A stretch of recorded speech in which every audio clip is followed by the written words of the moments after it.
Praise the Lord. கர்த்தருக்கு ஸ்தோத்திரம். இன்று கர்த்தர் நம்மோடு பேச விரும்புகிற வார்த்தை ஆசீர்வாதமான மழை பெய்யும். ஆமென். கர்த்தர் நாட்கள்ல உங்களுக்கு ஆசீர்வாதத்தை மழையை போல பெய்ய பண்ண போறாரு.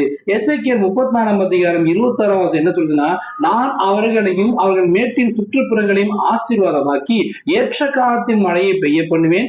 ஆசீர்வாதமான மழை பெய்யும். கர்த்தர் நம்மள அப்படி ஆசீர்வதிக்கிறாரா, நம்ம மேட்டின் சுற்றுப்புறங்கள் எல்லாவற்றையும் நம்மளின் நான் அவர்களையும் அவர்கள் மேட்டின் சுற்றுப்புறங்களையும் முதல்ல நம்மள ஆசீர்வதிக்கிறாரு. அடுத்து நம்ம சுற்றி இருக்க எல்லா காரியங்களும், நம்ம வீடு, நம்ம கைட்டு செய்யும் காரியங்கள், தொழில், ஊழியம், பிள்ளைகளோட படிப்பு, எல்லா காரியத்திலும் ஒரு ஆசீர்வாதத்தை உண்டாக்கி அது மட்டும் ஏற்ற காத்து மழையை பெய்ய பண்ணுவேன். இத்தனை நாளா நீ காத்திருந்த எல்லா காத்திருப்புக்கும், ஜெபத்துக்கும், கண்ணீருக்கும் எல்லாவற்றும் கத்திரனால ஏற்ற காத்து மழையை பெய்ய பண்ணுவாரு.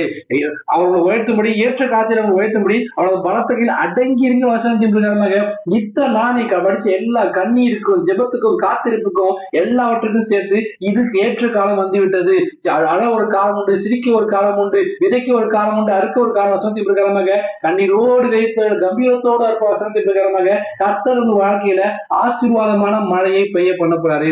அந்த மழை என்ன பண்ணுமா, செழிப்பு உண்டாக்கும், உங்க வாழ்க்கையில ஒரு வளர்ச்சி உண்டாக்கும், ஒரு செழிப்பு உண்டாக்கி ஒரு பசுமையை உண்டாக்கும். கர்த்தர் உங்க வாழ்க்கையில ஆசீர்வாதத்தை மழையை போல பெய்ய பண்ண போறாங்க.